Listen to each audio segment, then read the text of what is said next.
Guys, welcome back to the Diglot Podcast. Thanks so much for coming back. If anyone is watching in crisp HD, you can now see we've become news broadcasters. We have a new setup. I think it's a little bit better. We can talk a bit more to you. We can talk a bit more to each other. So, yeah. Yeah, I think the last form looked a bit like an interview, and you also couldn't see our faces. So it was horribly cropped, and much better now. There's probably a much better way to do this on top of that, and it'll keep changing. But for now, the news broadcaster way of doing this looks kind of all right. Yeah, and, or at least we think. Feel free to slate us if this is absolutely terrible. But I think for this episode, we mainly kind of wanted to talk about the books a bit more. So I've been reading the books I've been reading Spanish, all of our Spanish books as they come out, basically. I'm pretty much running this company to help myself learn Spanish and for no other reason. So I'm reading Spanish Pride at the moment, and they're amazing, but I have one difficulty with the book, that it's like the hardest thing. And Cian he acts as my language mentor. He always gives me this one tip, and I wanted to probe him on it today and really get out the answer for it.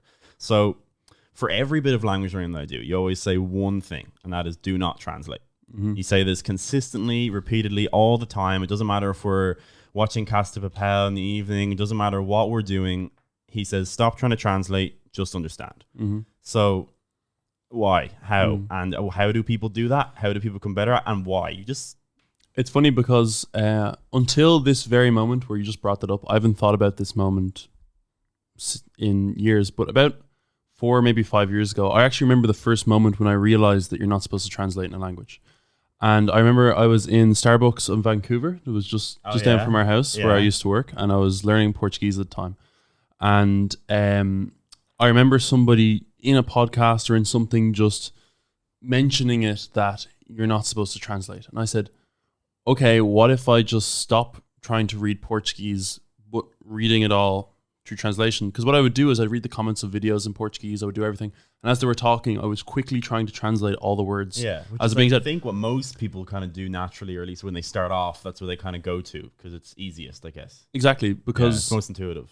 I remember I used to always have the conversation of, I don't know what it feels like to think another language or to know another language. Like, before you speak another language, the idea of being able to understand the words that are being said is foreign. Like, you don't know what it would feel like to understand the... Absolutely, I'm still there. Exactly. Yeah. But I remember trying it, and at that point I had done a good bit of Portuguese, and I remember trying then to read a sentence in Portuguese, and I just didn't understand it because it was just all in Portuguese. Yeah. But I knew all the words, and then I just kept trying to reread it. And I remember for ages I just kept on I'm going to just try reading the language thing. And then one sentence would come up, and just forcing myself to read it out, the sounds, and we're going, I actually understood that. Like, oh, that's cool. Like, that's really cool. I understood that sentence.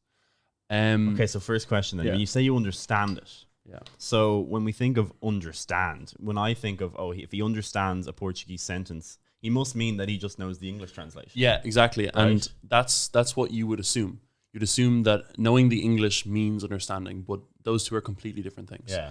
Because when someone speaks to you in English and they say, what's up, you don't then have a second explanation that comes out in your head saying, that is a thing that humans say. Salutation, human A, human B. Yeah. That is a thing humans say when they want to greet each other. Yeah, sure. And you don't have these definitions that pop up every time something happens in English. You just understand it. You don't even think about what they said. You just fundamentally understand the meaning they have put to you and what you need to say after. And that happens in a second language too. But it won't happen if you keep translating. And the reason for this is that when you read a sentence and you translate it, the meaning that you get comes through English. Yeah. So if I read context, ¿Cómo estás? Right? And then you know that means, how are you? If when someone says to you, ¿Cómo estás? And you straight away go, how are you? Okay, what's your how are you? And how do I say that in Spanish? Which is what I do. Yeah, exactly. Which is what I do, because I still haven't got to that point yet where I can gain the full context from the Spanish. What I'm doing is still translating and still being like, I know these words, and then I kind of flimsily put together a sentence by translating one after another, and then maybe sometimes it strings together. But I'm nowhere near the point that I can have a dialogue with somebody, because as you said, that it's a cognitive process for me. It takes 5 minutes. It would just take too long. there's no flow. I can't get into the conversation because it takes, Yeah, 100%. And until you reach a point where you can like understand everything, you're not going to be able to speak without thinking. So like to speak without thinking, that's what we say is language acquisition versus language learning. So when you learn something through memorization, you can do that with flashcards, with grammar, with anything like that. But that's a really cognitive effort, cognitive process. You're going to have to calculate, in Spanish, they put the word it on front of the verb, or they, things like this. But when you just acquire it through just understanding, you can then speak without thinking. Yeah. So the whole speaking without thinking thing does come after understanding. So anyways, back to the understanding thing and why you don't translate. When you read something, and I think it's really important that I say reading and not listening, because with reading you can slow down, you can reread the sentence, you can say out the words, and you can force your brain not to translate. But if you're trying to have a conversation with someone, you're going to need to reply. Yeah. Like you're going to... Exactly. If you don't know Spanish and someone says to you, "Oh, ¿cómo estás?" You can't just say, "I'm not going to translate that. I'm just going to deal with not understanding." Yeah, you can't. Yeah. It just makes no sense, because what you need to do is reply to that person. Yeah. So you're going to need to translate it. But when you're with a book, you can reread that sentence and you can force your brain to stop saying the English. And that's what I do. So when I'm reading Diglot, when I'm reading The Hobbit, or when I'm reading anything in a foreign language, I am actively suppressing the English that comes up. And the reason for this is the English is a crutch. So if I'm reading a Diglot book, exactly, and it comes up, says, "¿Cómo estás?" I will have to just quickly read that sentence so that my brain doesn't translate it. Because my brain knows the translation. The point of Diglot is the words are in context. They're in a context that you can understand them. So with like a second of thinking, you're going to know what the English word is. Yeah. So you need to actively suppress that English and just try understand the word as if it was a word in your own language. And then you'll pick it up as if it is a word in your own language. Like the example I always give is that if your friend starts using a new piece of slang, you very quickly pick up that word. Yeah. If, I don't know any examples off the top of my head, but like you barely even sometimes have to ask them what they mean by that. You can tell from their emotions, everything they're letting out, whatever they say in the rest of the sentence. It's just easy to figure out what the hell that is. Yeah, and fits. And very quickly you start using it. Yeah. Like a word enters into a group. Yeah, definitely. One lad starts saying it. Someone laughs at it once. And the next thing within a week, like a nickname or a nickname, it's acquired instantly. Yeah. Someone starts calling someone a nickname. It's picked up by the whole group. And without anyone ever having to explain why it is that or what it means or whatever, everyone's just using it. And you didn't even try to start using it. You didn't even try to start using it. You just start saying it. Yeah. And that's what we're going for with these books is if you read it as if it's a word in your own language, you will pick it up.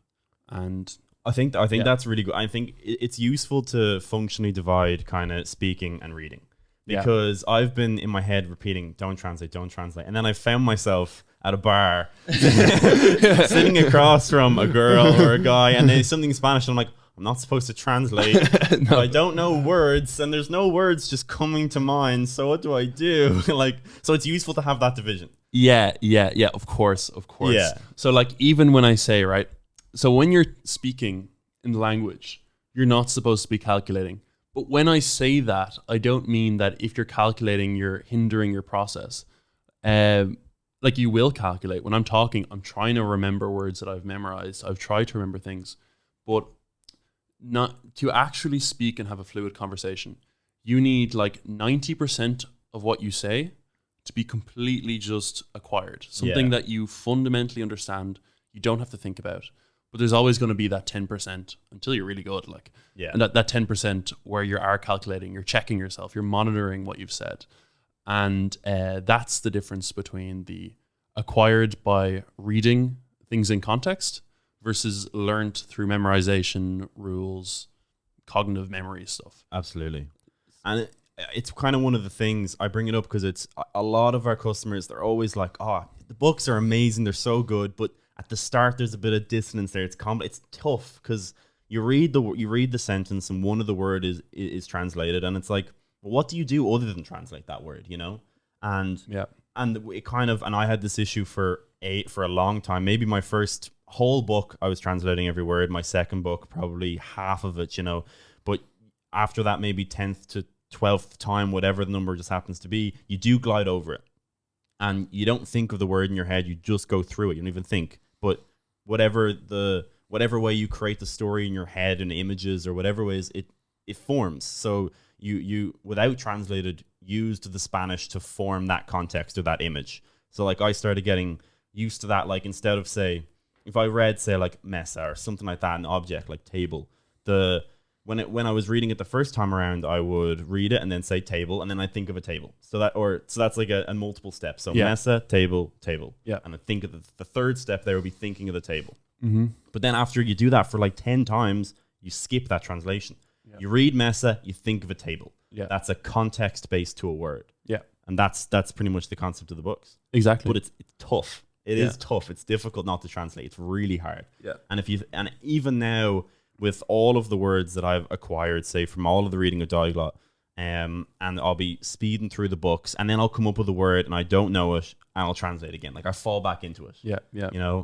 And I don't think it's the end of the world, but the biggest skill as a language learner you're going to have to get is dealing with ambiguity and dealing with not understanding. And just over time, this is something that I have just learned to not care about at all. So like I'd be reading The Hobbit and I go 3 pages and there might be like a few words I don't know. And then there's a whole paragraph that I don't have an absolute clue what has happened in this paragraph. But I don't stop reading. I don't reread. I just keep reading. Even if the words are not generating images for me, I just keep reading it. And the next thing it picks up again and I start understanding it. And I go, cool.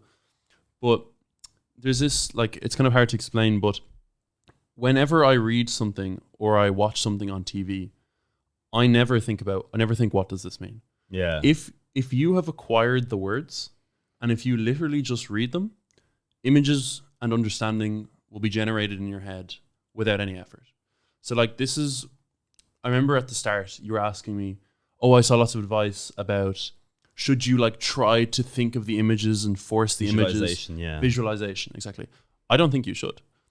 I think you should read a sentence like really quickly and not slow down on the words or anything and just try to understand the sentence as a whole. That's difficult. That's even where I'm still not there yet. Yeah. In my head, it still makes sense to visualize. Yeah. But it's interesting because on your point, I always remember like a funny kind of moment where I was like, I kept seeing K in the middle of a sentence, in the Spanish sentence. Yeah. And I asked you, I was like, K always seems to be in the middle of the sentence there. But then when I go to look at the vocab table and the translation, it's never kind of there in the way that I would expect it to be. It's never a clear that, what, then, whatever.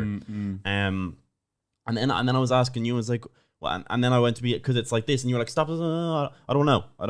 Oh, it was okay. I think it could have been, yeah. Okay. Yeah. But you were like, stop, I don't want to know. It's and then you started doing things with your hands like it's just there in the middle, and I don't want to know what it means because then I'll have attached it to English and I won't be able to stop thinking about it in English. Yeah. It just, how do you deal with it just floating in the middle? That's too, as you say, ambiguous for me. Like I need it grounded in something solid. How do you keep it floating in the middle? Yeah, like probably the hardest thing for me, I think. Yeah. So what I do is I am quite dogmatic about not wanting to have a connection between English and Spanish or whatever language. I want the language to exist as a whole without any connection really to those words. So I would be so dogmatic that I don't even read the word lists in Diglot books. Yeah. I don't want to know what it is in English. I want to have this as a word in and of itself. I think I had to fight you to put those in there. Exactly. Like, that's too difficult. People will just not be able to do it. So exactly. My original idea for the book and what I wanted to do was no bolded words because I wanted it to be just like it's one language. I wanted no word lists because I don't want any connection to the English. And like everyone wanted those things. Yeah. so I was like, a balance of user experience. That's the perfect thing that you want. Yeah. So, but so what I do is there's certain words that if you don't know the exact meaning, it doesn't really affect the understanding of the story. Mm-hmm. So if it's a word like still, so I still know you, whatever like that, right? You could see that word like 50 times in context. And every time you just pick up a slight bit more understanding of the meaning. Yeah. But it doesn't matter if it takes you 50 times. You're just enjoying the story. And I like to have it like that because once it comes to the point where you do understand it, you have a fundamental idea of where it's placed. You have just this completed understanding from so many different contexts of what it means that you no longer need to know what it means in your own language. Yeah. And like even, here's another issue.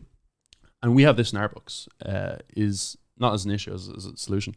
There are no issues in our books. There is no issues in our books. You should buy all of them. They're perfect. So the way we use words in English isn't the same as I was going to bring this up, actually, how they use them in other languages. So like, just because the word still is like ainda in Portuguese or todavía in Spanish, doesn't mean they map on directly. And they might, I don't know. But they're in different contexts, different words are used. So like that's one thing we try to implement in our books is that we when the sentence is in Spanish they use it this way, but in English they use it this way. Yeah. We want to correct so that like in Spanish they would say this, but in English they would say that. But like if you try to look too deeply into it, you might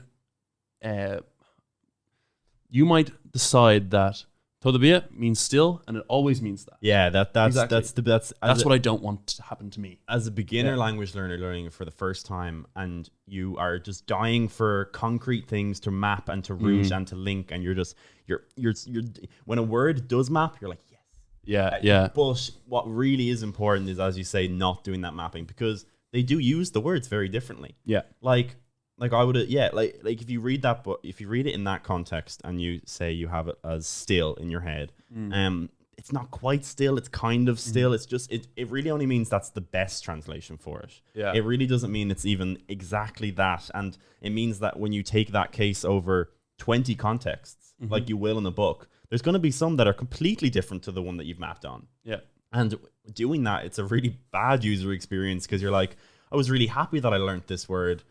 Now it means something completely different. What the hell's going on? Yeah. Like when you try to do that mapping, because words are just too flexible. Language is too nuanced. Yeah, exactly. Yeah. So once again, more guidance on the fact that do not map. It's in the book. We do say don't map one-to-one because language is complex. And there's like this good quote that it's about French is that French isn't just English with different words.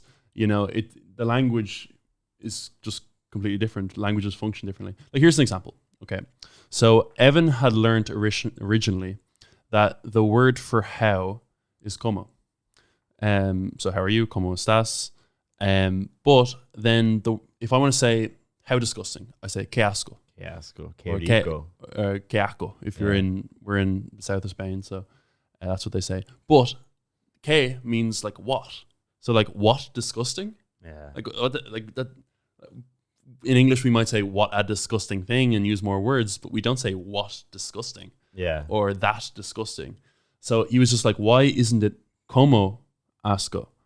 And it's just like, it just isn't. Yeah, yeah. like really, it just isn't. It's a different language. It's just me wanting things to be way easier than they could possibly be. And como means how, but it can also mean what in some cases. So you just have to like, yeah. And that's where like translating will just fall apart for you. So if you... It's demotivating as well. It really, because it's demotivating. Because if you're reading the book and you kind of have a bit of a benefit and you're like, you're happy about yourself because I know these kind of words and I've just checked the list and I was right and I got them all right. And then it's not right again. It is demotivating because you're like, well, am I an idiot? Did I get it wrong? Where is the confusion? How did I mess this up? Well, it's just because it's more complicated than that. Yeah. It would just take longer. Yeah. You know? And so when I'm like approaching a language, what my goal is to just kind of see everything and just have understood everything enough times that I just kind of get it and I've seen it all and it's everything has been seen enough times in a context that I understand, and then you'll just know it. So like if you look at the research, you need to see a word, you need to understand a word 12 times on average in context, and then you'll have fully picked it up. So you'll be able to use the word, you'll understand the word when someone's speaking, you'll have the word. Cool. It's not many times, 12 times. Now, you need to do that for all the words. But not all of them, obviously. But here's kind of another question, because you're very good at this, to give you credit. You're very good at I don't care if I don't know this. I feel like people struggle with that. I feel like people really struggle with it. And I think one of the reasons is because you're not really in a hurry. Like you actually look at language learning over a multi-year step process, and it will just happen. But I'm like, I need to read 40 pages. I need to learn 15 words in those 40 pages, and I'm like, I'll be unhappy if I don't. Yeah. So that ambiguity, I think, becomes harder and harder to play with the shorter the time frame you're trying to learn the language in. So the process that I'm in at the moment is that I'm in Spain. I'm trying to learn language. Yeah, I'm going out with Spanish people a lot, and I'm talking, and I'm trying to engage with them, and I'm trying to learn the Spanish culture. So I'm kind of rushing. Yeah. And in some sense, I have to, because I'm really trying to get in and trying to experience it all and trying to pick up those words. But really, a much smarter thing, we were even talking about this just before the podcast, was like, I wished I started learning Spanish 6 months ago, a year ago. Yeah. Because I could have just relaxed. I could have just read and not tried to be like, 10 words and I'm revising my 10 words every Tuesday, and I have 15 verbs I'm learning every Wednesday, and just relax, take it over a longer time frame and just keep reading. Because I do believe there's good evidence as well that if you do that, and you've lower stress is absolutely great for language acquisition and great for all learning. Just lower the stress, do it over a longer time period, and keep reading. Yeah. But easier said than done. No, there actually is. There's studies on that showing that when your stress is lower, when anxiety is lower, language acquisition happens more efficiently. But yeah, this is a big point, and this is just like a philosophy in life, I guess. If you have to do something, you want to enjoy doing it. And so when you come to Spain, no problem with school. Yeah, exactly. I hated school, and then once I came out of school, I started doing learning became fun. Yeah, it's like I hated language learning in school. I left school, and 1 year later, I started loving language learning. Yeah, exactly. So a lot of people don't know this, but what score did you get in your language in school, like in your exams? In Irish, I got an 04, so it's like ordinary level. I got an 06. For the non-Irish viewers, that is actually the worst possible grade that you can legally be accepted into college. And I don't mean that as a boast, because I was quite academic in school and I liked scoring well. I'm just actually making a general point that we hated languages in school, which is why we love this. And I dropped it in for leaving cert, which is like our final exam. But in the junior cert, I got like, I don't know, I got like a D or something. I got a D. I got a D in French. Spanish, yes. Anyway, so we hated language learning. But back on topic, what were we talking about? Yeah. Why stress is it you can't be stressed while learning languages. There's something for okay. No, the more important thing was you have to learn it beforehand. Yeah. So the thing here is that when you arrive in Spain is the worst time to start learning. And I know lots of polyglots who say this a lot. I watched Ollie Richards and Steve Krashen talking about this. I watched, I think, Steve Kaufman talk about this, is that people have this idea of you'll arrive in the country, and just because you're in the country, via osmosis, you will learn the language. Yeah. Right? It's not true. The way we learn language is through comprehensible input. Comprehensible being the most important thing now. Comprehensible is the important thing. If you don't understand what you're hearing, you're not going to learn anything. Yeah. So if the problem is that me and Evan, we go out, we're all with Spanish people or something. I can now speak Spanish good enough. Exactly. Like I can talk a bit and I can do like whatever. And I can understand a lot of what they're saying and stuff.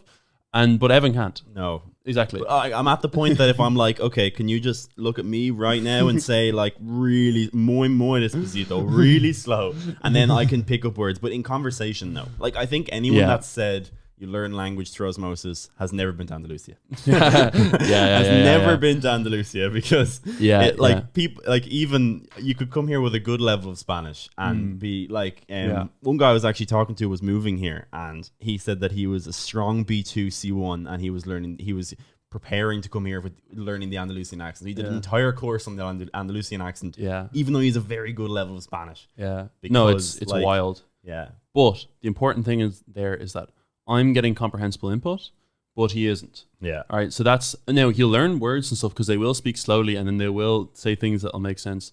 But what is much better is you need to get yourself to like a B1, so like a lower intermediate level, and then move to the country.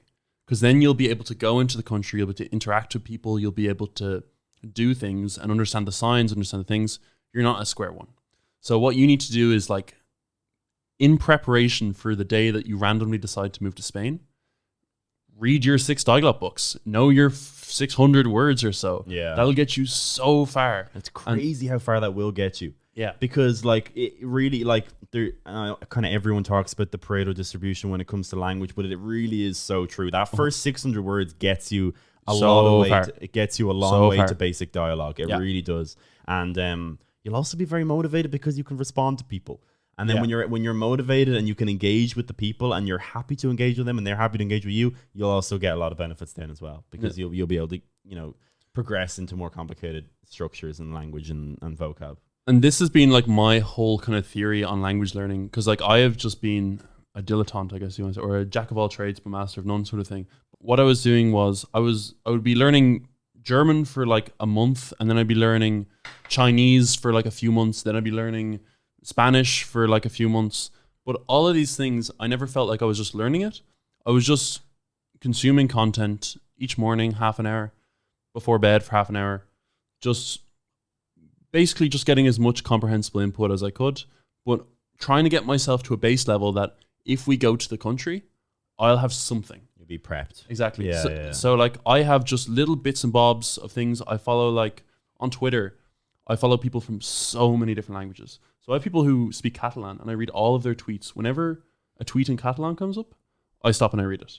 I have people in Swedish. Whenever it comes up, I stop and I read it. And what I'm doing is trying to get myself that if I need to move to Sweden, I know some Swedish and I'm not starting at zero. Because if you come to the country and you start at zero, it's really hard. It's stressful.